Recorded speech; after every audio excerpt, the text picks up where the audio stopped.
Donc je vous souhaite la bienvenue au nom de l'ensemble des membres de l'association Armoristel, un petit peu aussi au nom de la French Tech, puisque nous sommes un peu partenaires dans cette opération.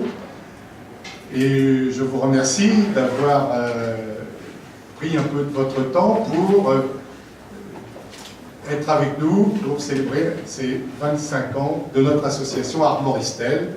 Pour ceux qui ne connaîtraient pas, c'est l'association armoricaine de recherche historique sur les télécommunications, membre d'une fédération qui s'appelle la FNARH, Fédération nationale des associations de recherche historique des personnels de la Poste et d'Orange. Alors, bon, la mission de l'association, beaucoup connaissent déjà les principaux buts, c'est principalement la préservation de la mémoire, des techniques, des métiers, des services du domaine des télécommunications et en élargissant de l'audiovisuel. Alors nous sommes très heureux d'organiser cet événement dans ce bâtiment, à double titre, parce que il y a déjà un certain nombre d'années, plus de 40 ans, 43 ans, beaucoup d'entre nous, certains d'entre nous ici présents, ont un peu essuyé les plâtres de ce bâtiment, soit dans l'environnement du centre de recherche du CCETT, qui avait été créé en 72 et installé ici dans ces lieux en 74. Je rappelle quand même, parce que tout le monde ne connaît pas, que le CCETT était un organisme de recherche, un centre de recherche commun entre, à l'époque, le CNED et l'ORTF, à l'époque.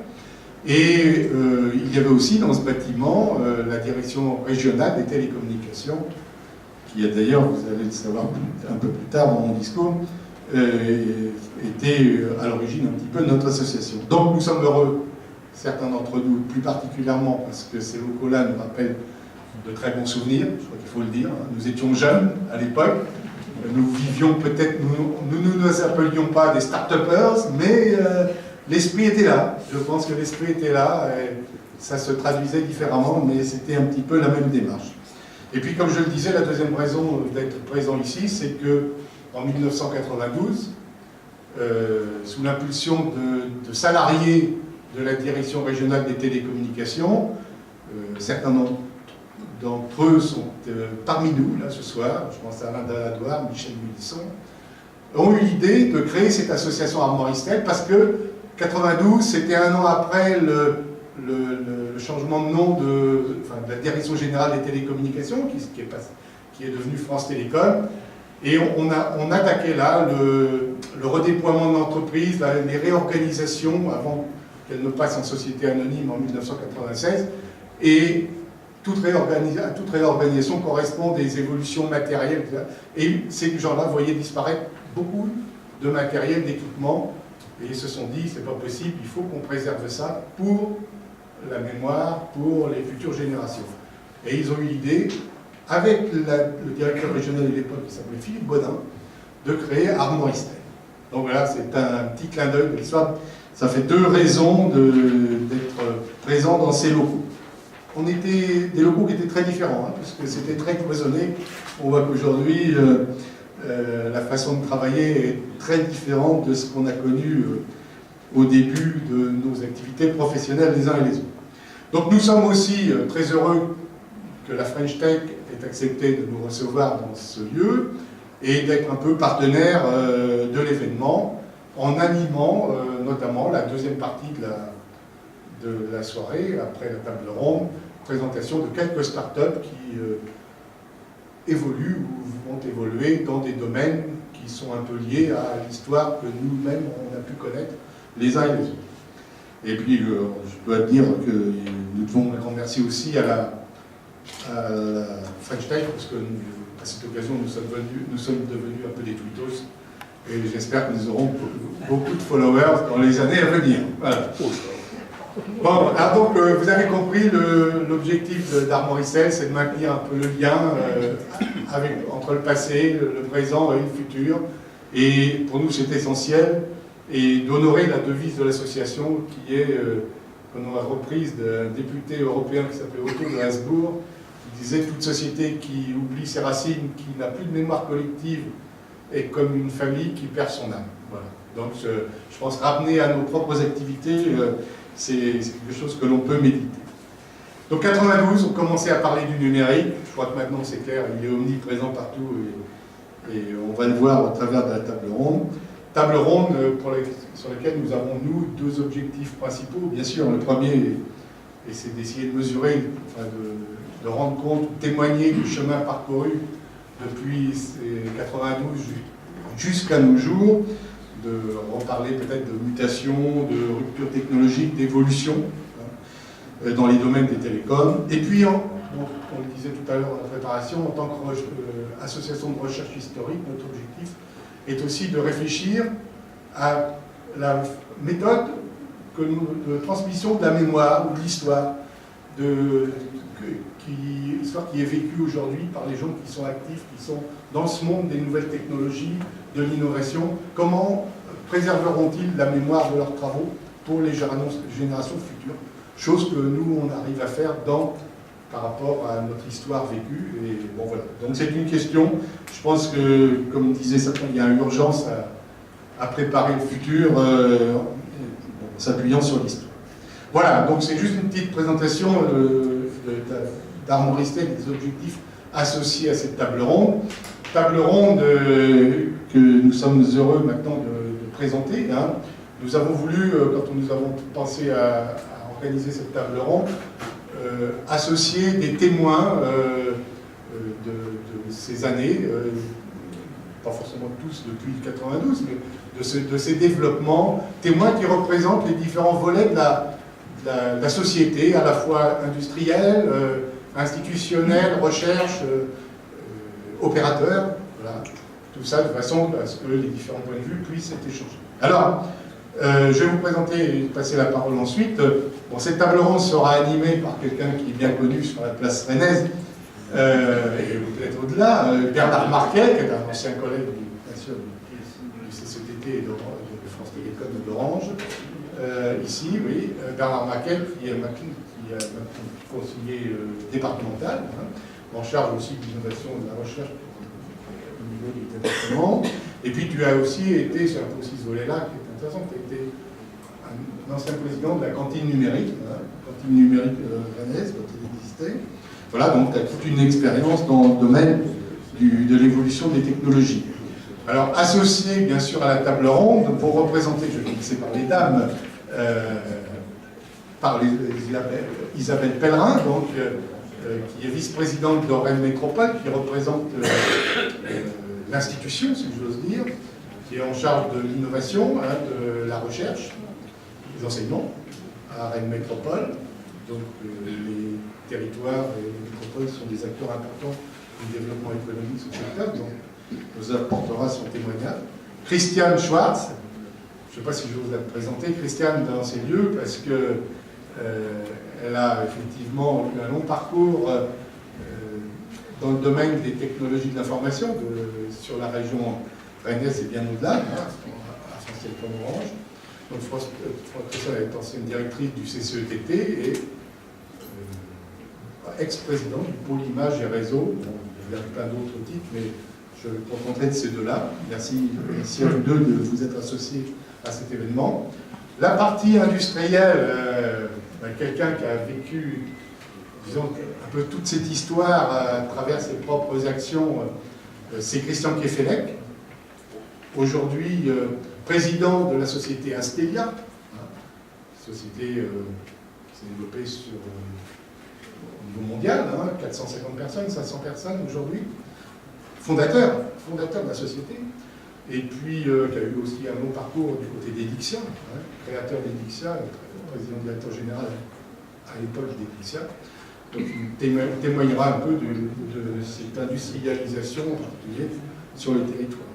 Et puis, bon, opérateur, donc on n'a pas été chercher très loin pour choisir un opérateur. On a pris celui qu'on connaissait le mieux, bien sûr, Orange. Orange, alors je dois excuser, mais il nous rejoindra peut-être tout à l'heure Pierre Jacobs, qui a été pris par d'autres préoccupations, là, et qui a demandé à Damien de Quéror, la déléguée Bretagne, d'Orange, de prendre sa place pour la table. Il nous rejoindra, j'espère, Damien, Pierre Jacob tout à l'heure. Voilà, bon, bah, écoutez, le mieux c'est de passer la parole aux acteurs. Et donc on va adopter une formule débat animé par Bernard, et puis ensuite questions bien sûr avec l'assistance. Ensuite on passera la parole aux start-upers et à la fin. Je salue Stanislas Vinci, merci de ta présence là, le directeur général de la French Tech, Rennes. Oui, merci Christian. Bon. Alors je vais essayer de faire effectivement ce travail d'animation, au moins de réguler les temps de parole des uns des autres, parce que je pense que ceux qui sont là ont plein de choses à dire. Et ils sont particulièrement au cœur des sujets qu'on va aborder. Ils l'ont été, ils sont toujours. De fait, même ceux qui l'ont été sont toujours, en réalité. Ce que je voulais juste dire peut-être en avant-propos, mais c'est bon, sans être trop long, parce que là, je vais être très modeste, parce que certes, j'ai été... j'ai fréquenté un petit peu ce bâtiment. J'étais stagiaire. C'était l'aile orange, l'aile verte, plusieurs couleurs. Donc voilà, bon, j'ai apporté ma contribution, mais elle n'est pas tout à fait de la même nature que les gens qui sont autour de moi, qui étaient, parce qu'on a parlé de start-upers tout de suite. Je pense qu'en fait, là à l'époque, je pense qu'on ne parlait pas de start-upers, on en parlait peut-être un petit peu, mais ce n'était pas dans le vocabulaire. On parlait de pionniers, en tout cas, ils représentent bien les pionniers en tout cas, et avec sans doute des états d'esprit et des philosophies de travail qui sont assez ressemblants, comme tu l'as dit Christian, à l'esprit et la façon de travailler des start-up. Finalement, il y a peut-être un petit point de convergence là qu'on va retrouver dans la discussion. Juste en avant-propos, je ne vais pas être long et ce n'est pas à vous que je vais apprendre des tas de choses sur ce qui s'est passé dans les 25 ans ou les 30 ans qui se sont écoulés. Je n'ai vraiment pas cette prétention-là, ce serait vraiment totalement excessif. Peut-être juste rappeler quelques points un peu majeurs, parce qu'effectivement, le changement en 25 ans d'existence dans Maurice-Tel, il est assez considérable. Il est assez considérable tant du point de vue des technologies, des réseaux, des terminaux, des services. En gros, ce qui apparaissait finalement encore il y a quelques temps, du rêve pour certains devenu une réalité, tangible, constante, permanente, au quotidien. Ce qui semblait impossible finalement, longtemps, c'est devenu possible. Et puis également ce qui apparaissait comme étant totalement imaginaire, qui nourrissait y compris les romans de science-fiction, devient finalement, ou alimentait aussi quelques laboratoires de prospective, des labs, comme j'en connais un, auquel j'ai un peu contribué, qui est le studio créatif à l'époque, commence à émerger. Donc cet imaginaire, qui était qu'un imaginaire dans la science-fiction, commence à émerger dans la réalité, et on a vu encore des exemples récents. Donc ce qui caractérise sans doute la période, mais ça vous allez nous le dire, c'est du point de vue technologique, c'est le fait que les années 2000 finalement ont consacré la suprématie de la technique typée, clairement, qui a envahi d'une certaine manière l'ensemble des domaines et des services, et que les débits évidemment sont de plus en plus élevés. En matière de terminaux, c'est toujours intéressant de se reporter, mais je pense qu'il y a des bons exemples dans les vitrines. Quand on se retourne un petit peu en arrière, ces objets qu'on a maintenant dans la poche, qui nous paraissent tellement évidents du quotidien, qu'on aura bien du mal à se passer, que ce soit un mobile ou que ce soit un GPS, ou un mobile GPS d'ailleurs, à l'impoignet par les parages, mais il me semble bien qu'il y a des moments où ça représentait quasiment plus d'une voiture, un espace complet, et encore on avait à peine à s'installer devant, puisque tout ça chauffait beaucoup, il n'y avait pas besoin de mettre le chauffage de la voiture. Donc effectivement, quand on se retourne un peu en arrière, on se dit « Oh là là, quel parcours parcouru sur ces sujets-là ». Et donc le paysage, effectivement, est considérablement modifié. Le paysage est également très modifié sur l'ensemble des services, qu'il s'agisse des services de télécommunication, des services audiovisuels. Et on constate effectivement que les frontières s'estompent certes du point de vue des technologies, mais s'estompent bien évidemment aussi du point de vue des services. En matière de services, je ne vais pas refaire non plus un historique, mais juste comparer peut-être un petit peu à l'époque 90. À l'époque 90, le mobile était un peu au balbutiement.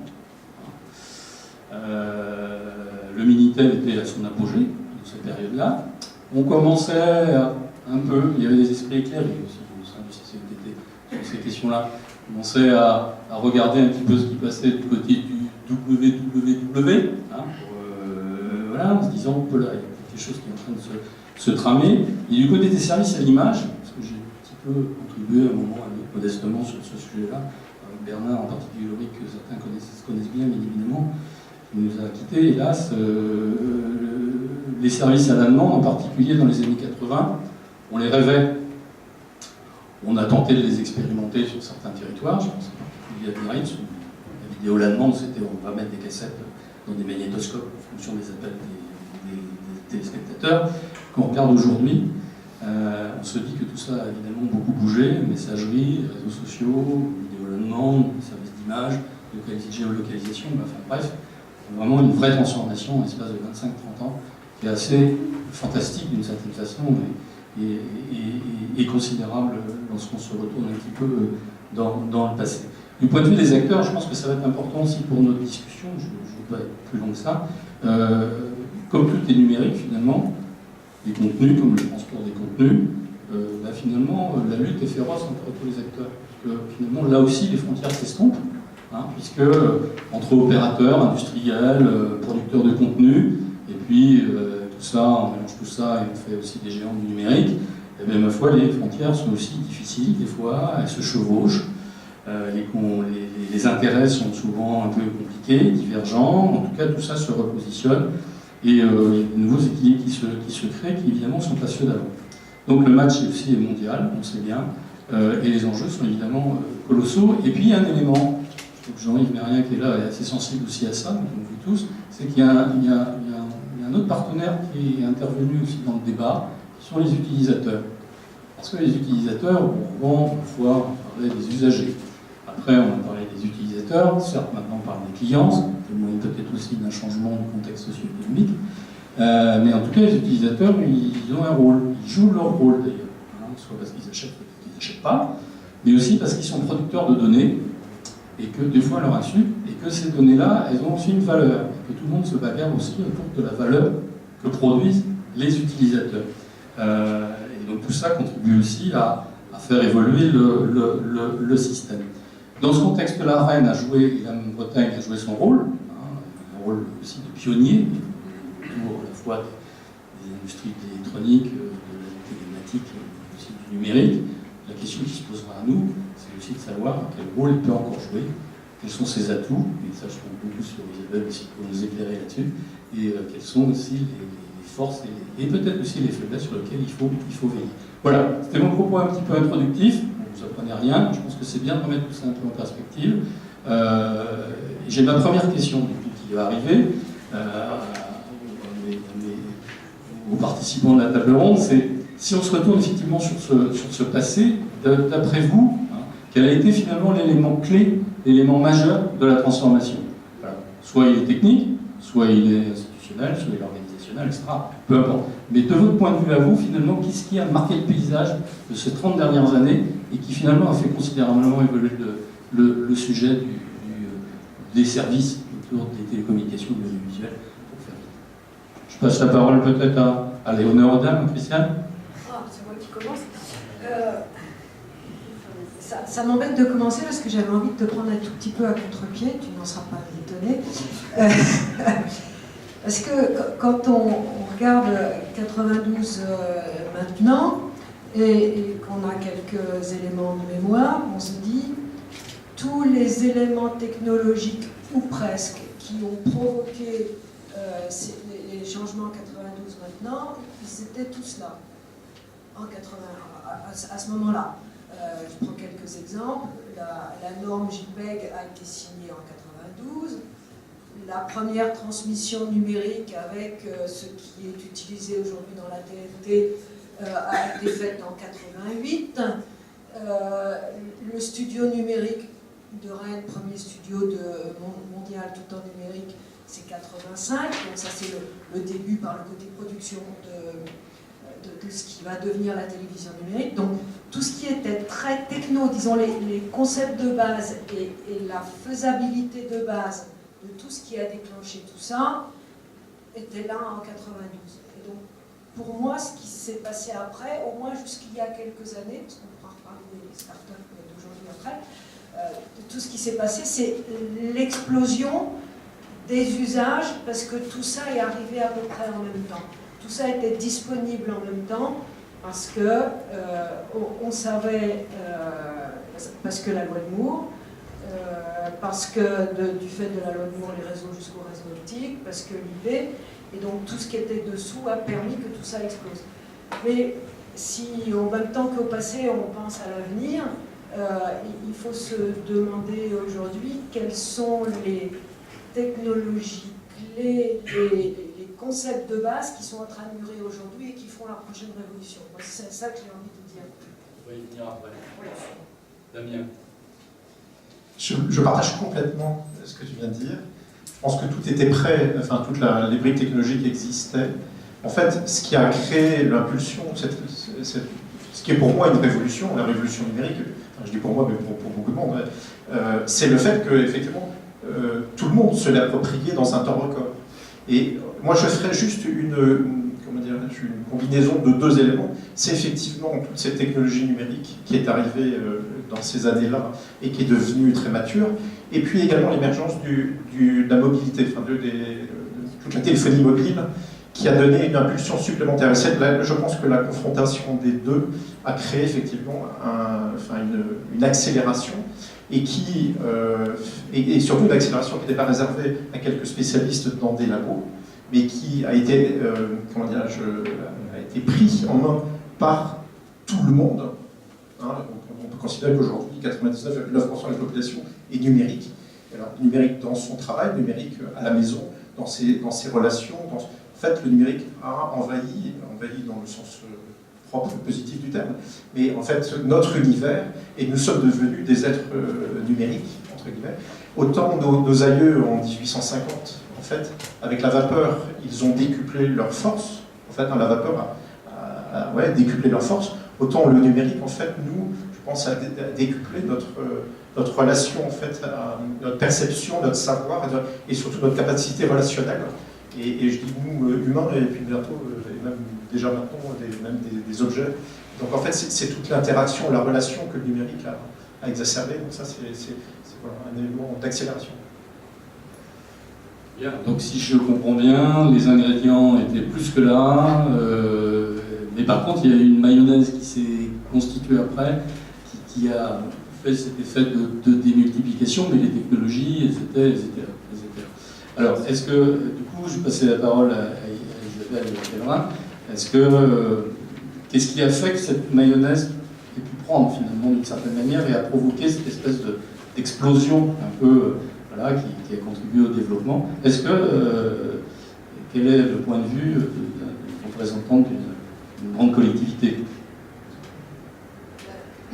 Bonjour à toutes et à tous. Oui, effectivement, pour réagir à ce qu'a dit Christiane, c'est vrai que c'est les usages, c'est l'appropriation par une communauté très large d'une nouvelle technologie qui a bouleversé, qui a accéléré les choses. Si on regarde par exemple le temps qu'il a fallu pour qu'il y ait un téléviseur dans chaque foyer, il a fallu plusieurs années, si on regarde sur la France, et au fur et à mesure, les technologies, on voit pour maintenant, tout le monde a quasiment un mobile et ça s'est fait très très rapidement.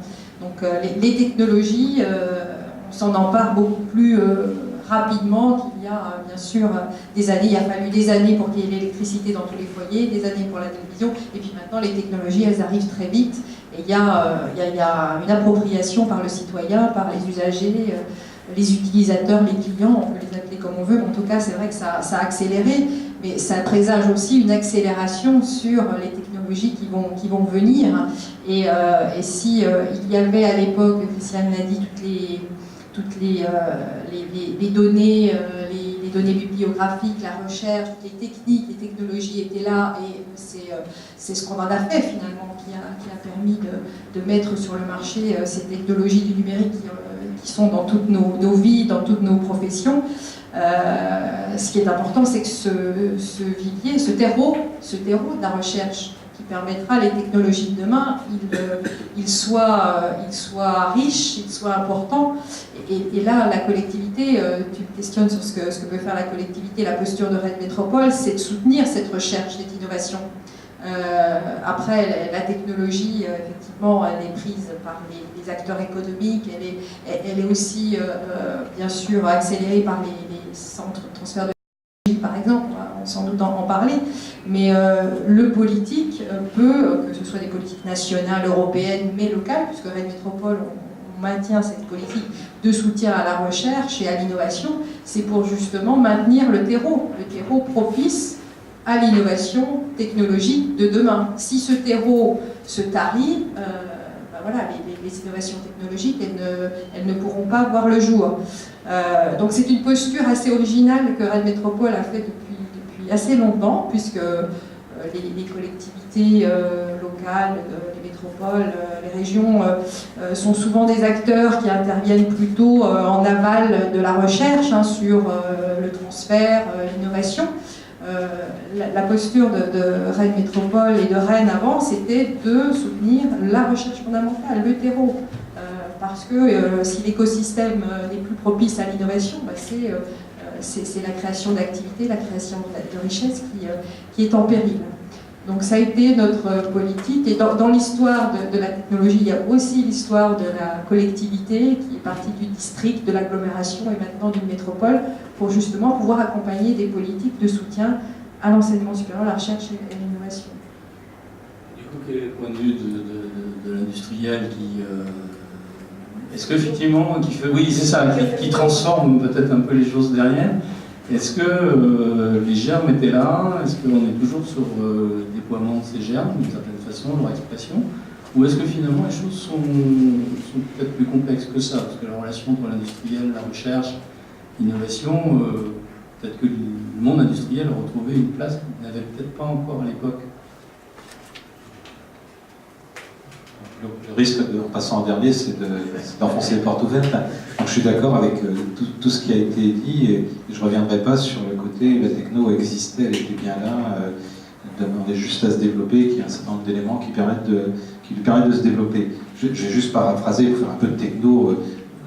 La semaine dernière, j'ai eu un des tout premiers pots de départ en retraite d'un vieux compagnon de route qui, comme moi, a traversé toute cette période et qui, dans son discours, a dit j'ai eu la chance de passer du terminal 3D où on affichait péniblement des images 2D à l'inverse. Donc je trouve que ça résumait assez bien l'évolution en termes d'usage. Et ce que je voudrais, moi, le point sur lequel je voudrais insister, qui a été dit, je crois que la vraie transformation, pour moi, vu de notre métier d'industriel, c'est la mobilité. Parce que la mobilité développe les usages. La mobilité développe les territoires, y compris les territoires les plus éloignés de la technologie. Et on le voit bien dans le mobile, la croissance se fait aujourd'hui dans les pays émergents parce que il n'y a pas de cuivre ou de fibre à tirer jusqu'au domicile et du jour au lendemain, tout le monde peut avoir un téléphone mobile et tout le monde peut avoir envie d'avoir des usages que les pays développés ont déjà mis en place. Ça va de pair avec le développement de la mondialisation. Et dans mon parcours, ce qui a radicalement changé sur la période dont on parle, dans les années 90 et avant, l'activité de la petite entreprise régionale qui se développait ici pas trop mal, reposait totalement sur ses relations avec le grand opérateur qui était hébergé ici puis ailleurs, sur les prototypes ou les équipements pré-industriels qu'on voulait bien nous demander de valider après les travaux de recherche. On pouvait s'étendre un peu plus loin en allant travailler avec quelques industriels, des Alcatel, des Thomson, des Matra, des gens comme ça. Aujourd'hui, Astedia est à 90% hors de France, 90% à l'international. Ce type de client, les opérateurs, Orange, est mondial également. Donc la révolution au travers des usages a conduit à un développement mondial de l'usage des technologies. Et j'ai un peu envie de dire aujourd'hui, on est peut-être à un moment charnière, en ce sens que jusqu'à présent, c'est la technologie qui a déterminé les usages. Et je me pose un peu la question de savoir si on ne va pas rentrer dans quelque chose d'inverse qui est déjà un petit peu démarré avec tout ce qui se trame autour des applications sur mobile, etc. C'est-à-dire que c'est les usages qui réclament des choses à la technologie. Et dans notre métier, c'est ce qu'on observe, c'est-à-dire qu'on est drivé aujourd'hui par des usages qui naissent, y compris chez nos clients, parce que moi je ne travaille que pour des opérateurs, mais chez nos clients qui n'ont jamais été des leaders technologiques, venant du Proche-Orient par exemple. Les usages en matière de vidéo et de jeux, tout ça, au Proche-Orient sont très très surprenants. alors qu'on parle d'opérateurs qui n'ont rien à voir avec nos gros opérateurs européens, voire américains, qui ont à l'origine toujours été avec des industriels à la naissance de la technologie. Donc, pour résumer, c'est la mobilité qui drive les usages, et tout ça dans un contexte de mondialisation extrême, c'est ce qui me marque le plus dans la période. Merci. Alors peut-être on va essayer de progresser. Donc là, c'est une question peut-être plus, alors je ne veux pas dire plus personnelle, mais encore un peu quand même. C'est-à-dire que peut-être que dans l'histoire un peu là, de ces décennies, là, il y a sans doute des sujets sur lesquels vous vous dites, finalement on a bien réussi, les conditions du succès étaient réunies. Peut-être qu'il y a d'autres sujets sur lesquels on dit on a vraiment échoué, ou tout au moins l'ambition elle n'a pas été atteinte telle qu'on le souhaitait. Alors, bon, je sais que la question est sans doute un petit peu difficile, mais ça permet peut-être de revenir aussi à la fois sur des succès. Considérez-vous, du point de vue de votre parcours professionnel passé ou actuel, vraiment des fiertés, je dirais d'une certaine façon, puis peut-être d'autres cas de figure où on se dit, ma foi, ça n'a pas marché, il y a des raisons à cela, et si vous pouvez nous les identifier, c'est parfait. Alors peut-être que certains ne souhaiteront pas y répondre, mais je vous laisse carte libre sur ce thème. Sur les regrets, le problème c'est le choix. Mon plus grand regret, les fiertés je le dirai après, il y en a aussi des grosses. Les regrets, moi c'est les dossiers qui calent les arbres. Je m'explique.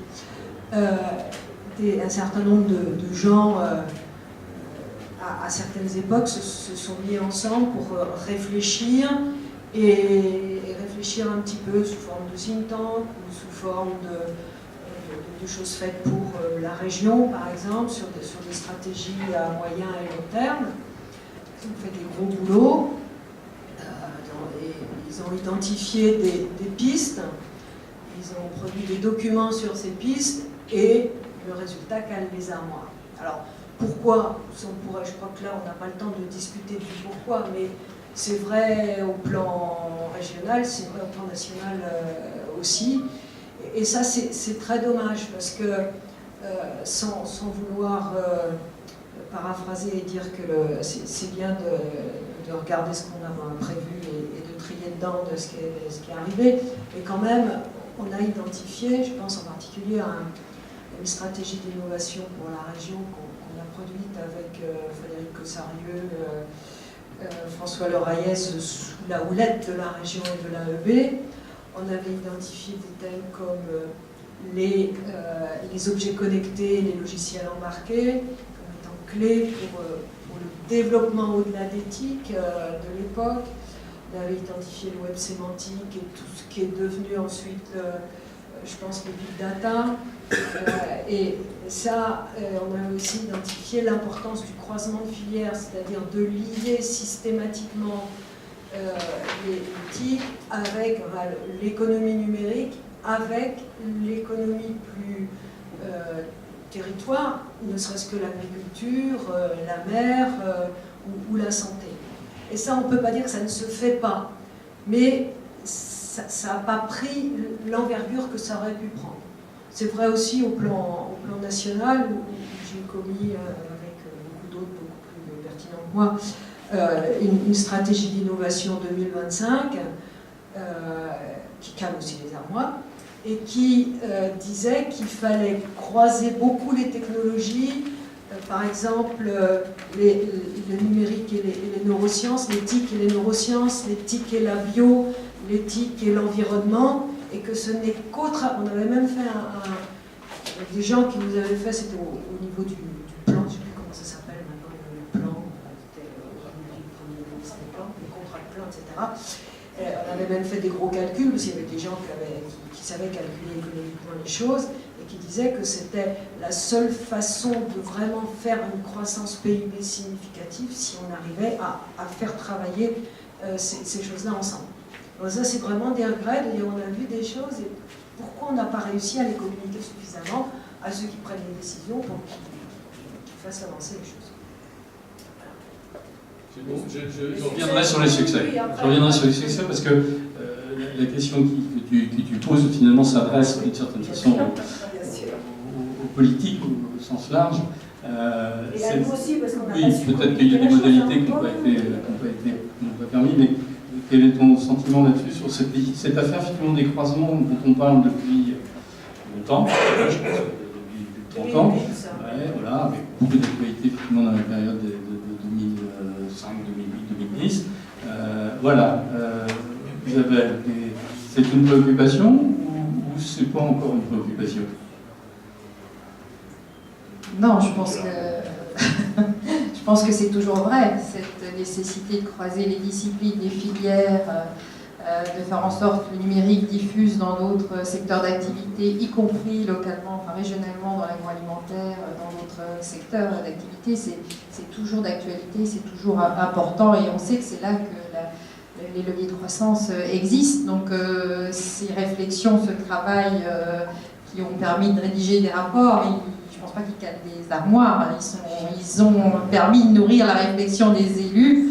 Alors au niveau national, je ne peux pas répondre, mais au niveau régional et même métropolitain, nous, ce qu'on essaye de faire à l'issue de ces réflexions, c'est de mettre en place des dispositifs de soutien à tel projet de recherche, tel projet d'innovation, tel transfert de technologie, dont les acteurs s'emparent ou pas. Parce que les politiques peuvent mettre en place des dispositifs, inciter, mais ils ne font pas à la place. Et lorsque le pôle image et réseau propose des projets qui sont transdisciplinaires, qui croisent les filières, les collectivités sont là pour accompagner, que ce soit l'État, la région et la métropole. Donc c'est peut-être aussi là la difficulté, et le rôle du politique, c'est aussi de créer des événements où les filières se croisent, et on a essayé de le faire sur la région, la métropole, on a essayé de mettre en place des événements où les acteurs se croisent, échangent, mettent en place des projets collaboratifs, c'est aussi l'objet du pôle image et réseau. Donc, alors, je veux bien remettre en question l'impact du politique, c'est toujours, il faut le faire de toute façon. Mais c'est vrai que ces rapports, c'est toujours des choses qui nous nourrissent. On essaye, je l'ai dit, de mettre en place des leviers, des dispositifs. On peut faire aussi, bien sûr, référence à la French Tech, qui est une initiative qui a quand même été très soutenue par les politiques. Il y a 30 ans, Rennes Instalante qui s'est mis en place pour faire le lien entre l'académique et le milieu économique, là aussi, était là pour accompagner le transfert des technologies, essayer de valoriser le travail de recherche. Donc, le politique a joué un rôle, je pense, important quand même, dans cette dynamique de l'activité économique, notamment dans le numérique. Le travail qui est fait actuellement pour le rapprochement de la French Tech avec Rennes Talent pour avoir un outil plus fort, pour justement être encore plus efficace dans cet objectif, à relever les enjeux de la création d'activités, de la création d'emplois, parce que c'est quand même ça que le politique regarde. Et donc c'est vrai que le croisement des filières est important. Si on veut regarder aussi positivement les choses sur le territoire, globalement, la création d'emplois elle est positive, même au plus fort moment de la crise. On a eu un solde positif de création d'emplois. Depuis 2008, c'est en moyenne 850 emplois qui sont créés dans le secteur du numérique sur le territoire. Alors c'est pas uniquement parce qu'il y a eu des outils qui ont été mis en place par les politiques locales, Rennes Talent, la French Tech, bien sûr ils y contribuent, mais effectivement ce qui fait le territoire c'est bien les acteurs et le politique accompagne, facilite, voire incite parfois un peu, mais c'est une alchimie de tout ça qui fait qu'un territoire est dynamique. Je ne sais pas si j'ai bien répondu. Oui. Question peut-être sur un regret ou... Oui, enfin, moi je vais répondre aux deux questions, parce qu'en fait, le regret et la réussite vont de pair. Je crois que, je vais commencer par la réussite, contrairement à Christiane. Je pense que, bon, je suis assez fier de ce qu'on a fait. Il n'y a pas tellement d'exemples d'entreprises qui se sont développées à hauteur de ce qu'est Astedia, et puis surtout fier aussi au sens montrer que c'est possible. Avant nous, je crois, à cette échelle-là, il y a eu OST, et puis c'est à peu près tout. Et on a toujours un peu coincé là-dessus, ça rejoint la discussion antérieure. Comment peut-on, sur ce territoire, breton, hein, développer des entreprises de taille significative. Or, je pense qu'on a franchi un cap. J'ai dit comment on était dépendant à mes débuts. Et puis aujourd'hui, il y a une espèce de deuxième génération qui a poussé un peu plus loin. Aujourd'hui, on voit arriver des entreprises, et en ce sens-là, bon, montrer que c'est possible, ça me semble être important. Aujourd'hui, on voit dans le domaine même de l'IoT des objets, avec Carlink, avec Activity à Lannion. Dans l'optique, il y a encore des choses qui se passent bien à Lannion, malgré le mauvais coup des années 2000. On voit tout ça est très positif, à mon sens. On montre que c'est possible, et puis il y a une nouvelle génération qui est arrivée, notamment des gens qui sont basés ici ou pas, ou qui en tout cas s'appuient sur la French Tech, qui vont aller bien au-delà de ce qui a été fait, je l'espère. C'est possible. Et mon regret, c'est de ne pas avoir été assez ambitieux, parce que je suis un peu trop breton peut-être, parce que j'ai voulu gérer ce parcours en compère de famille et pas prendre suffisamment de risques peut-être à certains moments. Je suis convaincu avec du recul que l'envie que j'ai eue à une certaine époque de construire quelque chose qui aurait pu être un vrai leader mondial en achetant des entreprises possédant des technologies complémentaires ailleurs que chez nous, notamment dans les pays nordiques ou autres, nous aurait permis, et c'était une envie que j'avais, mais j'ai pas eu le courage, j'ai pas allé chercher l'argent pour ça, et donc aujourd'hui, c'est peut-être un message, bon, il n'y a pas beaucoup de start-up dans la French Tech là, mais c'est un message, n'hésitez pas à chercher, il y en a quelques-uns, c'est bien, demandez plus que ce dont vous croyez avoir besoin aujourd'hui, parce que l'ambition, elle est là aussi, il faut vraiment les accompagner, les aider pour lever des fonds à hauteur de ce qu'on n'imagine peut-être pas au moment où on le fait, et qui va permettre ce développement. Donc voilà. Après, moi, sur le développement du territoire lui-même, c'est pareil. Je crois que on est très marqué sur ce territoire par un historique opérateur, technologie, etc. Les choses changent, comme je l'ai dit dans mon propos précédent. Mais en même temps, il ne faut pas non plus qu'on fasse comme tout le monde. Parce que si c'est pour noyer ce qu'on produit ici dans un ensemble où on a une compétition aussi bien américaine que chinoise que je ne sais quoi, on ne va pas savoir se différencier. Donc il faut aussi capitaliser sur nos forces et projeter ces forces-là dans le futur pour savoir comment elles peuvent être utilisées au mieux. C'est ça qui fera que le territoire se développera et continuera à marquer sa présence dans ces métiers. Je vais repasser la parole à Christiane avant de passer à Damien, parce que je pense qu'elle a quelques fiertés, se montrerait qu'elle ne puisse pas les exprimer. Oui, la fierté, là je vais rassurer Isabelle, que j'ai un peu bousculé tout à l'heure, parce que ma fierté c'est d'avoir réussi, c'est la réussite aujourd'hui du pôle image et réseau qui se concrétise dans la réussite de Bicom, qui a été, les deux choses ont été fortement soutenues par la région et la métropole et l'ensemble du territoire. Ça n'aurait pas été possible sans eux, mais ça n'aurait pas été possible sans nous non plus. Donc c'est vraiment quelque chose qui s'est fait, qui s'est focalisé en quelques années. Et ça a permis, à un moment où c'était quand même vers 2004-2005, il y avait un petit peu un passage à vide. Ça a permis de relancer au bon moment le numérique sur la région et surtout de prendre la vague de la transformation des méthodes de travail et de mettre en place des façons de travailler collaboratives entre recherche, industrie et opérateurs. Et donc je pense que ça a été utile à tous, y compris à ceux qui n'étaient pas strictement dans les deux organismes.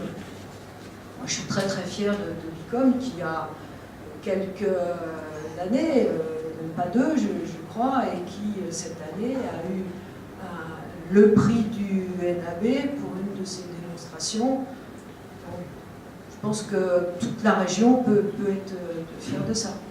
Voilà, donc ça, parce que puis ça continue encore. Et il y a des débuts de croisement de filière en termes de recherche.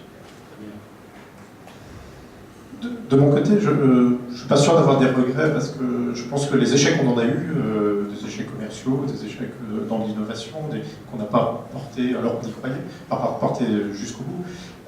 Mais pour moi, l'échec, ça fait partie de la vie, ça fait partie de la créativité. Et donc, s'il y a eu des échecs, c'est parce qu'à côté, il y a eu beaucoup de réussites. Donc, ce que je voulais plutôt partager avec vous, c'est plutôt un doute, en fait, qu'on a eu à un moment donné, alors, dans un sujet un peu différent, qui est sur la question des réseaux. Il y a une dizaine d'années, la question se posait de savoir si les réseaux fixes avaient encore un avenir.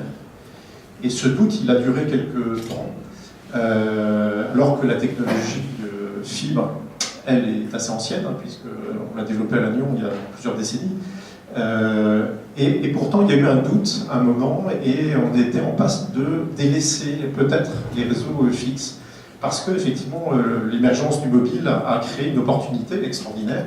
Et puis, il a fallu une petite maturité pour se rendre compte que ces deux réseaux étaient complémentaires. Et qu'aujourd'hui, quand on regarde l'exigence qu'ont les clients, qu'ils soient grand public, entreprise, etc., aujourd'hui, en fait, on a besoin d'un réseau fixe de très grande qualité. Et donc, en fait, ça crée une nouvelle dynamique. Mais voilà, je voulais partager ce doute parce qu'aujourd'hui, c'est à peu près évident, mais il y a un moment, en fait, on a pensé que peut-être, en fait, les réseaux mobiles supplanteraient tous les réseaux. Et ce n'est plus notre pensée aujourd'hui, et surtout nos investissements d'aujourd'hui sont bien partagés entre les deux. Donc voilà, une nouvelle dynamique, mais c'était il y a une dizaine d'années et qu'on a été à un moment à la croisée des chemins. Sur la fierté, peut-être. Ouais. La fierté, en fait, alors, une immense fierté en tout cas de notre capacité de recherche, hein, chez Orange, de cette dynamique de recherche, mais pour être plus général, je dirais que c'est la capacité d'avoir transformé l'entreprise, enfin plutôt la direction de l'État, la direction des télécommunications, il y a 25-30 ans, en une entreprise agile, moderne, qui est restée leader sur son marché. On est un rare exemple d'opérateur historique qui est resté leader sur son marché. Aujourd'hui, le cas Orange est étudié dans les grandes universités américaines, parce qu'en fait, c'est un cas rare. C'est un cas rare. Et en fait, ma fierté, c'est cette transformation, et alors qui a été assis à la fois sur un savoir-faire, mais aussi sur l'agilité, la capacité à réinventer l'entreprise. Il faut imaginer ce qu'elle était il y a 25 ans. Moi, je ne l'ai pas connue il y a 25 ans, mais elle avait forcément des modes de fonctionnement de l'époque. Et une entreprise aujourd'hui qui est maintenant effectivement très internationale, puisque nous sommes l'opérateur télécom qui sommes présents dans le plus grand nombre de pays dans le monde, et qui a eu cette capacité d'adaptation sur son marché, et cette capacité d'adaptation sur d'autres cultures. Et aujourd'hui, l'innovation d'Orange, elle vient des Orange Labs de Rennes, mais elle vient aussi d'entreprises, de filiales d'Orange sur des territoires au Moyen-Orient, en Afrique, qui nous apportent leur innovation. Hein, et ça c'est la dynamique d'aujourd'hui, en fait. Hein, c'est pas descendant. En fait, c'est très transversal. Du coup, tu abordes la question effectivement de l'innovation. Ça nous donne l'occasion de faire la transition, parce que bon, on va pas rentrer dans un débat qui est déjà un débat qui existait il y a encore quelques décennies sur la manière d'appréhender l'innovation et aussi inévitablement les formes d'organisation qu'on se donne derrière et la manière dont on assure la gouvernance derrière de tout ça. Et ici, on est dans une enceinte qui est celle de la French Tech, qui a été construite par le contrôle d'un certain nombre de start-upers qui sont là, son directeur, qui a été construit aussi sur l'idée que finalement les modèles traditionnels de l'innovation, on devrait peut-être les définir, mais les modèles de l'innovation traditionnelle n'étaient plus opérants dans le contexte actuel. Il fallait développer autre chose, imaginer d'autres formes. J'aimerais avoir un peu votre point de vue là-dessus. À la fois, peut-être, point de vue avec le regard, un peu avec une vision de ce qui était le passé et des acteurs qui travaillaient à ce moment-là. J'ai dit qu'il y avait quand même des formules de pionniers qui, finalement, n'étaient pas très loin, peut-être d'une certaine façon, d'un état d'esprit de start-upers, dans un contexte socio-économique évidemment totalement différent, institutionnel différent, mais aussi du point de vue industriel. C'est-à-dire que est-ce que finalement chez Astelia, on travaille finalement de la même manière maintenant, on conduit les projets de la même manière, ou est-ce que finalement, compte tenu de l'apport aussi de compétences nouvelles et de générations nouvelles, on envisage finalement les choses un peu différemment? Je commence par peut-être... Je ne sais pas si je sais bien répondre à cette question, mais ce qui est sûr, c'est que les modes de travail et les méthodes de développement sont totalement en train de changer, ou vont totalement changer. Et plus que les méthodes, en fait, c'est l'accélération qui conduit à cette transformation. On n'a plus le temps de passer au travers de tout ce qu'étaient les étapes de l'innovation il n'y a pas si longtemps. il faut immédiatement aller sur le terrain, il faut immédiatement tester. Il n'y a plus vraiment ces notions de maquette. Ce qui reste constant pour moi, je l'ai plus ou moins dit encore tout à l'heure, c'est l'innovation, la bonne innovation, elle vient de nos clients, c'est-à-dire de l'écoute de nos clients plus exactement. Et c'est là que l'accélération est la plus remarquable, encore une fois parce qu'elle vient de partout à un moment donné, elle vient des concurrents qui ont écouté d'autres clients ou les mêmes, et donc il n'est plus question pour ceux qui ont fait du développement de logiciels, il n'est plus question. Le cycle en V, ça ne marche plus, quoi, hein, c'est l'agilité au quotidien. J'ai testé l'année dernière en interne chez nous un mode start-up parce que je ne vois pas trop comment on peut s'en sortir autrement. C'est-à-dire que dans une structure à Rennes où on avait 280 personnes à peu près, j'ai enfermé dans un bout d'étage une quinzaine de personnes qui travaillaient toutes sur le même sujet, mais pas que des ingénieurs, pas que des commerciaux, pas que des marketeurs, tout le monde en même temps en disant de toute façon celui qui voudrait c'est le client et il n'est pas en France, il est loin. Et du coup, comment vous pouvez apporter une solution innovante à ça en vous parlant au quotidien et en changeant éventuellement le fusil d'épaule le lendemain parce qu'on était parti sur une mauvaise base. C'est ça aujourd'hui l'évolution et le process. Et après, l'innovation, encore une fois, l'innovation au sens idée, au sens concept, ce sont les usages. On a bien vu que les révolutions de la période dont on parle, là, sont finalement les choses qui ont le plus économiquement eu d'impact ne sont pas nécessairement les choses auxquelles on avait pensé au départ. Il y a plein d'exemples comme ça. Et dites-vous bien, tout le monde le sait, mais l'iPhone, c'était il y a moins de 10 ans, parce que c'est en juillet 2007, je m'en souviens, c'est au moment où on essayait de mettre la boîte en bourse, que Apple a annoncé son iPhone. Dans le domaine du mobile, qui est celui que je connais le mieux, la révolution, elle est venue là, parce qu'elle a provoqué des usages, elle a provoqué des approches complètement différentes de ce qu'on imaginait tous. Donc, dans 10 ans, on ne sait pas ce que ça va être. Christiane a évoqué tout à l'heure le big data. Comment serons-nous en situation, et nous, on est en plein dedans, d'exploiter ces montagnes de données dont on dispose sur ce que chaque abonné, pour un opérateur, chaque usager, chaque utilisateur d'une application fait, cette montagne de données, comment allons-nous l'exploiter pour de meilleurs services, pour un meilleur service aux clients, et tout ça sans toucher à la vie privée, etc. etc. C'est des vraies questions pour le futur, et l'innovation, elle va encore sans doute venir de là où on l'attend le moins. Christiane, sur l'innovation, sur la façon dont on la concevait finalement dans les process que tu as bien connus, mais je vais prolonger la question par rapport au propos de Christian Cafelec sur quels sont les enjeux aussi de l'innovation future. C'est-à-dire que où est-ce qu'elle peut se loger au vu de ton expertise, en disant c'est quoi finalement les domaines qu'il faudrait explorer.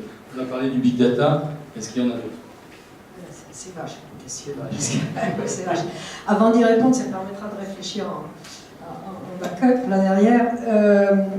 Je voudrais insister sur ce qu'a dit Christian, et en disant qu'il y a des entreprises qui ont été jusqu'à concrètement mettre le client dans la boucle de conception et de design.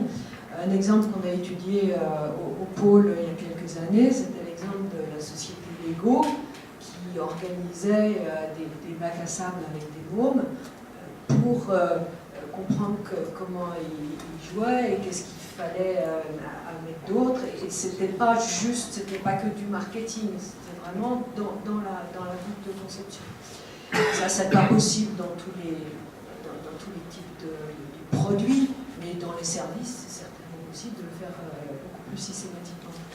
Alors, quelles sont les méthodes de travail? Elles ont effectivement complètement changé. Et avant de répondre sur Big Data et quoi d'autre, moi je dirais c'est surtout ce qu'il faudrait améliorer, parce que c'est déjà bien amélioré par rapport à une dizaine d'années, c'est la façon de travailler avec la recherche fondamentale. Parce que l'expérience nous apprend qu'une innovation, elle n'est jamais en ligne droite. On l'invente pour quelque chose, et puis après ça passe à autre chose, et puis c'est exploité sur une troisième. Bon, l'exemple typique, c'est le JPEG inventé pour le Minitel. Aujourd'hui, c'est partout, et surtout dans les appareils photo. on n'avait pas la moindre idée à ce moment-là que ça allait faire ça. Le COFDM fait pour la radio numérique, vous l'avez sur la DNT, mais il y en a aussi sur les projets de la NASA, et maintenant sur la 4G et la 5G. On n'en avait pas la moindre idée à l'époque. Donc il faut être prêt à ces allers-retours et être à l'affût de la réutilisation sur autre chose. Et la recherche publique, qui fait donc beaucoup plus de recherche fondamentale que nos différentes entreprises et surtout nos startups qui n'ont pas le loisir, il faudrait trouver un moyen de mieux l'intégrer dans les boucles. Et pas, comme on dit, on fait du transfert de technologie. C'est pas un bon plan, ça. De temps en temps, il faut en faire. Mais il faudrait arriver à ce que certains des labos soient carrément dans des boucles avec des industriels en aller-retour permanent. C'est pas trivial, je crois. Peut-être que à ce stade-là, sur les différentes thématiques, je propose qu'on ouvre aussi la discussion avec vous. Voilà. Et quelles sont les... Est-ce qu'il y a des interrogations, des questions que vous voulez poser à différents intervenants? Oui. Non, une remarque, un élément qui n'a pas été pris en compte dans le développement rapide des télécommunications, c'est qu'on a eu la chance, nous, d'avoir à travailler sur des infrastructures peu dérangeantes. Je sais que certains députés voulaient intégrer des toits arsiennes qui nuisaient au paysage, et que certaines antennes de téléphone dérangent les gens avant même qu'elles soient mises en service. Mais en général, c'était des choses faciles à développer, rapides à développer. Entre le moment où une technologie a été testée en un coin du territoire, souvent à Rennes par exemple, et le moment où on l'a généralisée à peu près à l'ensemble de la France, il se passait quelques mois, quelques années. Un TGV, entre le premier Paris-Lyon et celui qui va bientôt arriver à Rennes, il se sera passé combien? 40, 50 ans? Je ne vous parlerai pas d'aéroport. Donc, on a joué là-dessus. C'était quelque chose. Ça ne nécessitait pas des investissements comme d'autres infrastructures physiques. Et c'était assez facile à mettre en place. Je pense que ça a été un élément d'accélération aussi. Alors, est-ce que c'était un élément d'accélération ou est-ce que finalement le délai entre l'innovation pensée dans le laboratoire et le moment où elle se déployait sur le terrain était aussi rapide que ça? Christian, je ne suis pas sûr. Ça dépend. Ça dépend. Je veux dire, entre le début de l'exploitation et puis la généralisation par le laboratoire. Oui, ça allait vite quand même. Ça allait vite. Une autre question. J'ai une deuxième main qui s'est levée. Oui. Oui, moi, dans le domaine de l'innovation, disons, et vu les turbulences liées à la mondialisation, je m'interroge sur qu'est-ce que sont devenus les dépôts de brevets. Est-ce que les dépôts de brevets sont toujours aussi, disons, intenses qu'à une certaine époque?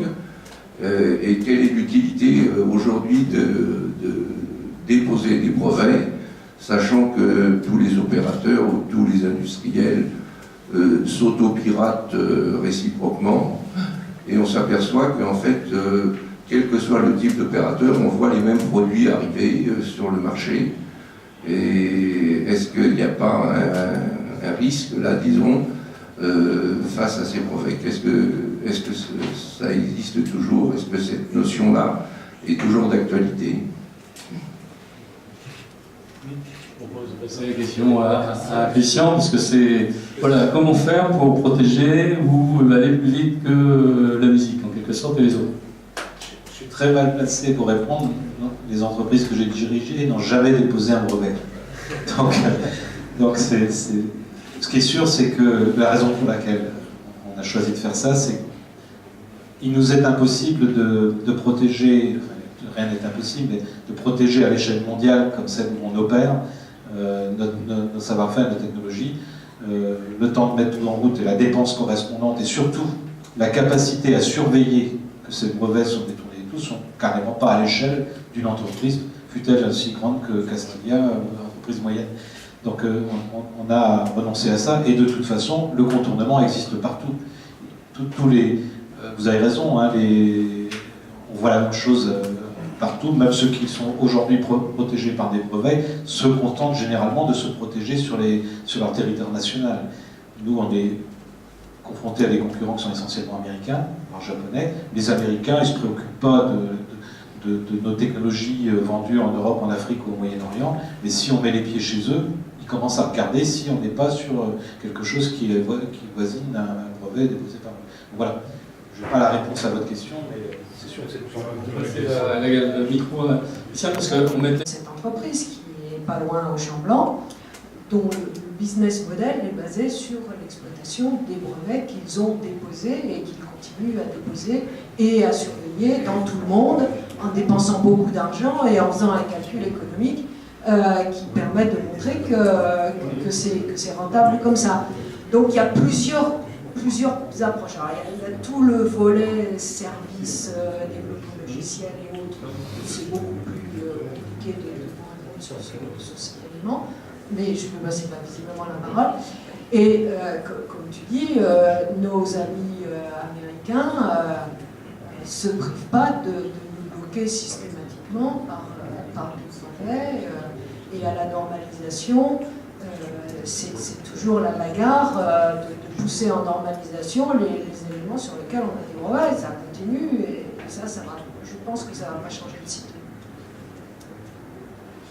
Je pense également que la protection demeure un sujet sur une partie de l'innovation, mais justement dans la période qu'on évoque, je pense qu'une des grandes nouveautés, c'est que l'innovation est sortie des labos et que donc il y a toujours un travail de recherche très fondamental, mais il y a à côté de l'innovation qui aujourd'hui se fait de manière collaborative, se fait de manière totalement ouverte, avec de manière structurelle. On fait des API, par exemple, qui permettent de croiser des innovations, de collaborer entre plusieurs entreprises, et que donc l'esprit de l'innovation aujourd'hui n'est pas toujours, et même, je pense, souvent, pas forcément dans la protection absolue. Au contraire, elle est parfois dans l'enrichissement et dans le collaboratif.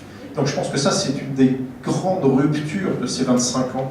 C'est que ce n'est plus une affaire que de spécialistes. Alors, il y a toujours besoin de spécialistes dans des domaines très pointus, mais aujourd'hui, et je pense que nous avons un certain nombre d'acteurs au fond de la salle, ou dans ce bâtiment qui l'illustre, c'est que l'innovation, elle est à la portée de celui qui a envie d'innover, et qu'il ait un savoir-faire pointu ou pas. Et il y a un exemple qui est très emblématique, qui a eu lieu dans un Fab Lab rennais, d'un jeune homme là, qui s'est créé une prothèse, une main articulée, et non seulement articulée, mais surtout connectée à son centre nerveux. C'est un gamin qui avait 19 ans, je crois, 17 ans, je crois, quand il a commencé. Il ne connaissait rien à rien, et il a été un peu aidé, et il a trouvé sur Internet des choses, machin, et en fait, il a su créer ça. Et donc ça, je pense que c'est emblématique, alors c'est bien connu comme exemple, mais c'est emblématique de l'innovation d'aujourd'hui. Si quelqu'un veut aujourd'hui, il peut aller trouver des briques, les assembler, et avec son idée originale, en fait, créer une innovation supplémentaire, qui est ce qui rejoint un peu le sujet tout à l'heure, qui est dans l'usage, en fait. C'est que moi, j'ai un usage dans la tête, et je peux assembler des choses, et je vais créer quelque chose de spécifique, et je vais le mettre souvent à disposition des autres pour qu'eux-mêmes s'en servent. En fait, c'est une des ruptures des 25 ans passés. Toute la démarche du libre. Oui, je crois que cette question-là, ce que tu dis, et ce que vous disiez auparavant, renvoie aussi à la façon de gérer les compétences ou de faire apparaître des compétences nouvelles. C'est-à-dire qu'on voit bien que, je pense que ça s'éprouve aussi, ce que tu as mis en place, ton lab interne, d'une certaine manière, la nécessité absolue de dépasser les fonctionnements souvent un petit peu en silo et d'inculquer un esprit de fonctionnement qui fait place un peu plus au coopératif, à la collaboration. Ce qui renvoie aussi sans doute à des problématiques de mode de management, mais on ne va pas les aborder ce soir parce que ça nous emmènerait trop loin. Mais ça ouvre aussi toutes ces questions-là, et sans doute des questions aussi derrière de formation et des étudiants eux-mêmes et de préparation à aborder ces façons de travailler de façon un peu différente. Je crois qu'il y a je pense qu'il y a une dernière question. Il y a 3 questions, donc je parle sur le regard de Christian parce qu'il y a une date du temps, mais Jean-Yves. Je voudrais justement rebondir sur la question de la formation. Quelle formation, je m'adresse plus particulièrement à Christian Kefelec et à Madame Pellerin, de quelle formation on a besoin aujourd'hui pour soutenir tous les développements et perspectives de développement que vous avez évoqués, en particulier les croissements des compétences, les croissements de marché, etc. Armoristel a eu la chance de contribuer à un projet qui était le projet ESRIB, développé par André l'Espagnol, qui visait à faire le bilan de la formation dans les différents secteurs en Bretagne. Et nous avons travaillé sur la question quelle a été la contribution de l'enseignement supérieur et la recherche à la vocation électronique de la Bretagne. On a eu la surprise de voir, à travers cette étude, que quand Marzin a lancé le CNET en 1962, il y avait en tout en France à peu près 4000 ingénieurs ou techniciens s'intéressant de près ou de loin à l'électronique, ce qui est relativement peu. Aujourd'hui, on se trouve dans une situation où on a besoin d'un mélange de compétences, on a besoin de compréhension des marchés, d'ouverture vers la mondialisation. Et qu'est-ce qu'on voit sur notre terrain rennais? Et là, je vais être un peu polémique. On voit d'un côté que du côté de Rennes 1 et de Rennes 2, ils n'arrivent pas à se mettre ensemble, alors qu'on a besoin de se mettre ensemble pour travailler. De quoi avons-nous besoin aussi pour regarder ce qui se passe à l'extérieur et à rapatrier des savoirs et des compétences? Donc, est-ce que vous avez des idées sur ce qu'il faudrait faire? Je vous ai passé le micro à Isabelle, mais qui va aussi nous traiter peut-être assez rapidement l'AFD. Je pense que le sujet est d'importance. Oui, merci pour cette question. Oui, je vais devoir vous quitter parce que je reçois des participants d'un colloque dans le secteur du numérique à l'Hôtel de Ville, parce que on a un écosystème académique riche et qui travaille sur tous ces sujets. Et il y a un colloque international actuellement à Rennes. Alors c'est vrai que sur la formation, c'est un enjeu et un défi à relever pour demain. Il y a des besoins de formation, c'est clair. Je crois que les entreprises nous le disent. J'ai ressorti un rapport de l'IGA-ENR qui justement recense qualitativement et quantitativement les besoins de formation dans ce domaine du numérique. Donc il y a des besoins.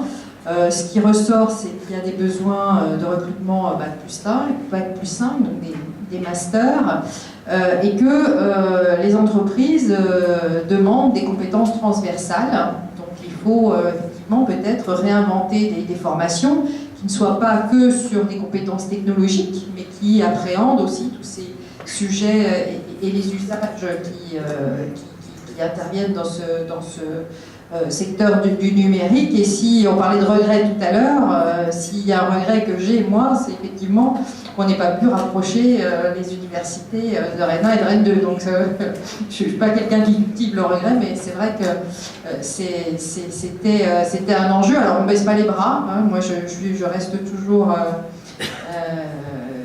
positive et en tout cas optimiste.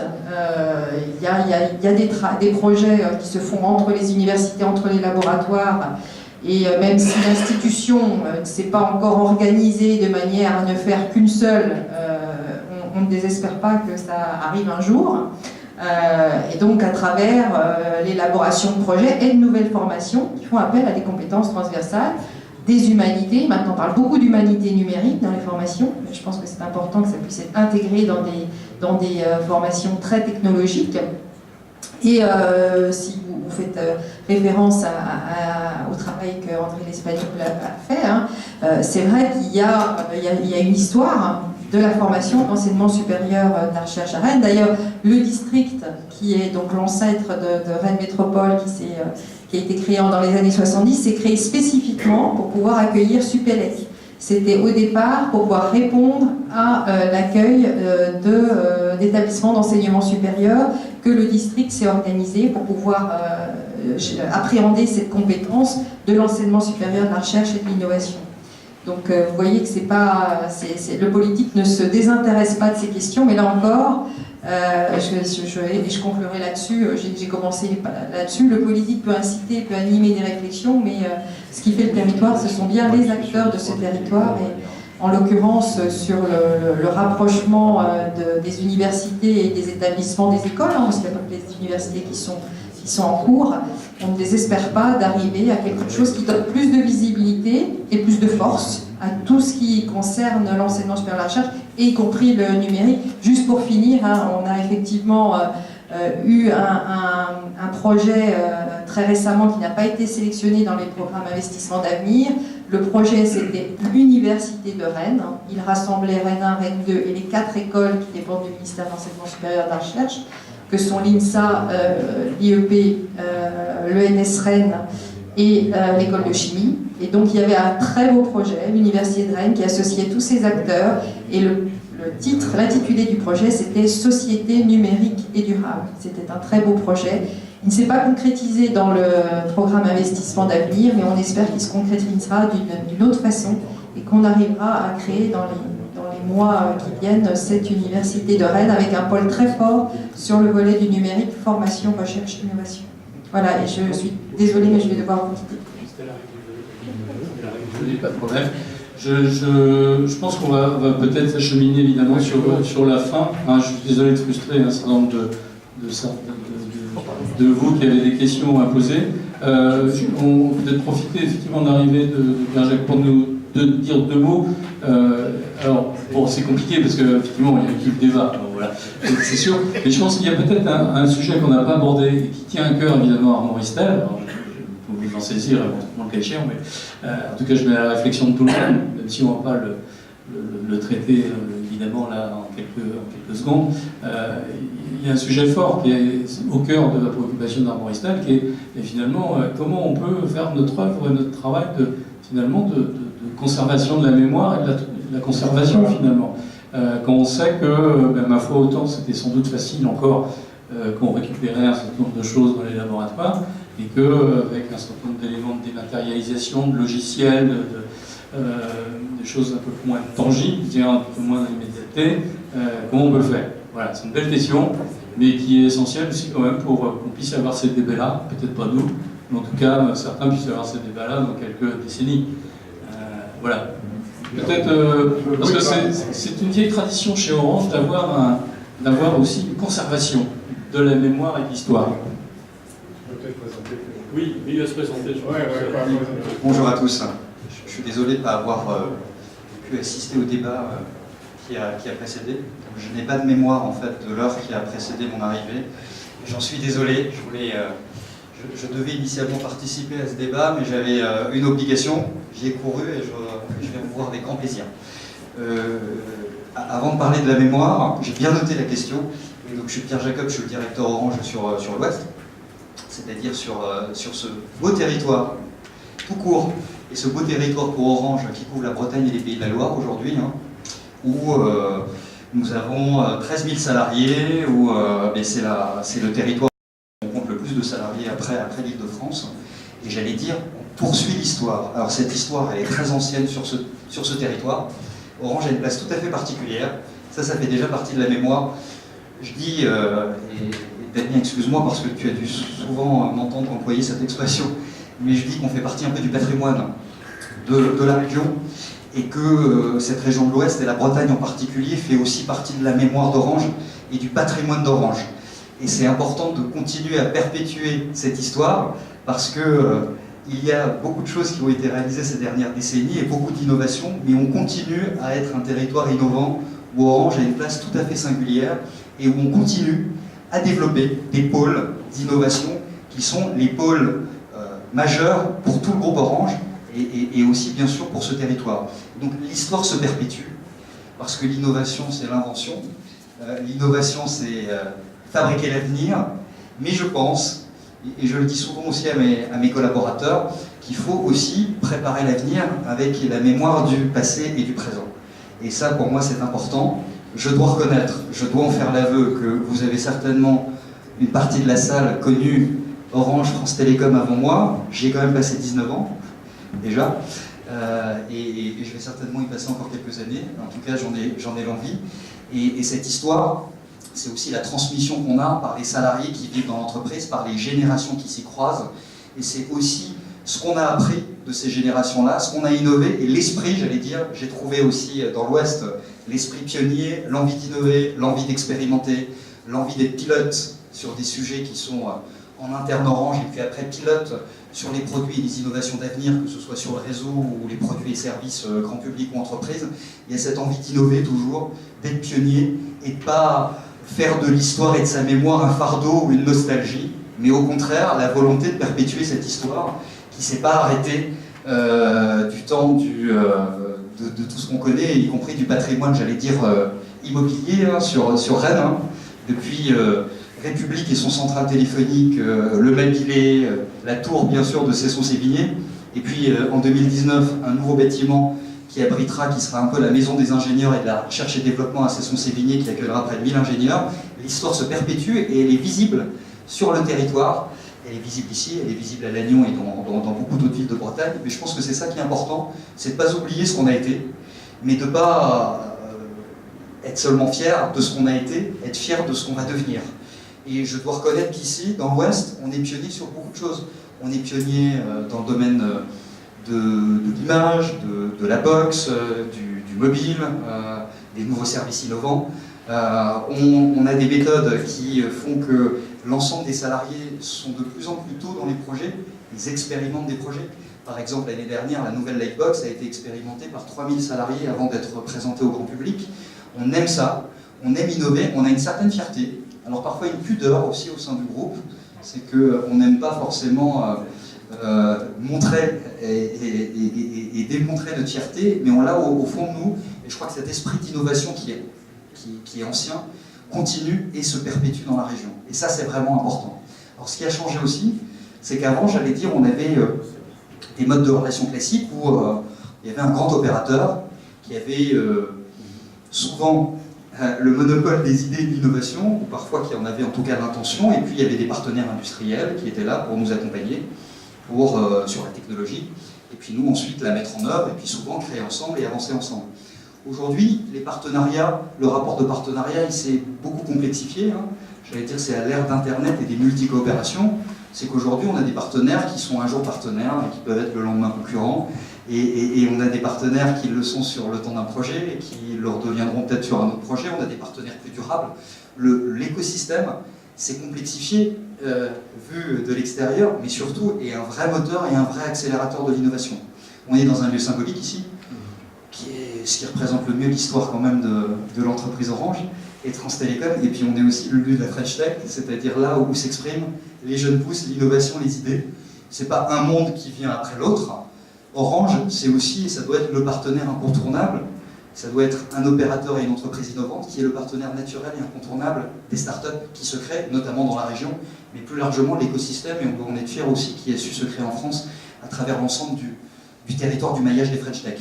Et ça, je dois dire que c'est aussi un vrai plaisir, c'est que l'innovation, elle est présente partout. L'innovation, c'est parfois juste d'inventer un nouveau modèle d'intermédiation avec une application mobile. Et donc, ces idées émergent partout. Et on a besoin, quand même, je le dis, du cœur de réseau. Orange, et la fierté dans la région, c'est qu'on est resté un opérateur de réseau. On est aussi un opérateur de service. Mais on est aussi, et avant tout, le cœur de la machine, c'est le réseau, c'est les réseaux très haut débit. Aujourd'hui, la fibre, la 4G, demain la 5G. Et ces réseaux, ce très haut débit, cette boucle locale, qui était de couleur cuivre, qui l'est encore un peu, et qui va devenir progressivement et complètement, d'ici 2030, transparente, mais transparente à travers une fibre optique, c'est notre enjeu de demain. Et ce réseau, toutes les startups et toutes les sociétés innovantes en ont aussi besoin. Et je dois dire que ce cœur installé durablement dans la région, et on le sera parce que sur la fibre, je dois le dire, on est entre nous presque, on est l'investisseur à plus de 85% sur les réseaux très haut débit, c'est Orange. Et donc on va le rester durablement sur tous ces territoires, qu'ils soient urbains ou plus ruraux, avec les collectivités locales, hein, qui sont des partenaires majeurs, notamment sur les réseaux d'initiative publique. Hein. Nous sommes partenaires sur la Bretagne, bien sûr ici, sur la Vendée, sur la Loire-Atlantique, à Laval. Et je pense, en tout cas, vous pouvez en être sûr, un certain nombre d'entre vous sont dans l'entreprise, ou l'ont été, qu'on essaye vraiment d'être aussi innovant et d'avoir le plaisir, je l'espère en tout cas, d'enrichir encore les objets et les expériences présentées. Hein. On verra, il y aura certainement des modes de présentation différents d'Armoristel pour ces 30 ans, 40 ans, 50 ans. On aura beaucoup de nouvelles choses à présenter dans les années qui viennent, mais on ne doit pas oublier non plus, je l'ai dit, la mémoire. Hein. On ne doit pas oublier la commutation, la transmission, le cuivre, notre S63, notre Minitel. C'est aussi la fierté, ce qui a fait l'innovation et ce qui a bouleversé le marché dans les décennies précédentes. Mais dites-vous qu'on a plein d'idées pour marquer encore les prochaines décennies Orange avec tous nos partenaires et les startups innovantes qui sont aussi représentés ici. C'est ce message que j'avais envie de vous passer en étant un peu le porte-parole des nombreux salariés d'Orange sur le territoire, et je pense que vous pouvez leur faire confiance pour continuer à enrichir cette mémoire qui est bien ancrée dans le cœur de l'ensemble de nos collaborateurs. Merci pour cette intervention qui, d'une certaine façon, est une forme de conclusion, en tout cas provisoire, avec un beau message par rapport à un message d'espoir et sur le rôle que peut jouer aussi Armoristel dans le futur. Et je ne tombe pas prolonger beaucoup plus. Je remercie effectivement les intervenants et les participants à la table ronde, parce que c'est pas fait, enfin, ils sont habitués, voilà, de toute façon, mais je pense qu'à l'occasion de nos discussions, de nos échanges, je pense qu'on a évidemment brassé beaucoup de sujets. Mais en même temps, je crois que ça nous a permis aussi de pointer quelques enjeux forts et quelques enjeux majeurs, à la fois en se tournant vers le passé, mais aussi, comme vous l'avez dit à l'instant, en se projetant aussi sur l'avenir. Je pense que c'est aussi une des belles réussites de la soirée de ce soir. Et pour continuer à se projeter sur l'avenir, je pense que la suite, Christian, j'imagine que c'est place aux start-upers, en quelque sorte, et aux travaux qui sont menés aussi par un certain nombre de gens qui sont incubés dans ce beau bâtiment totem de la French Tech.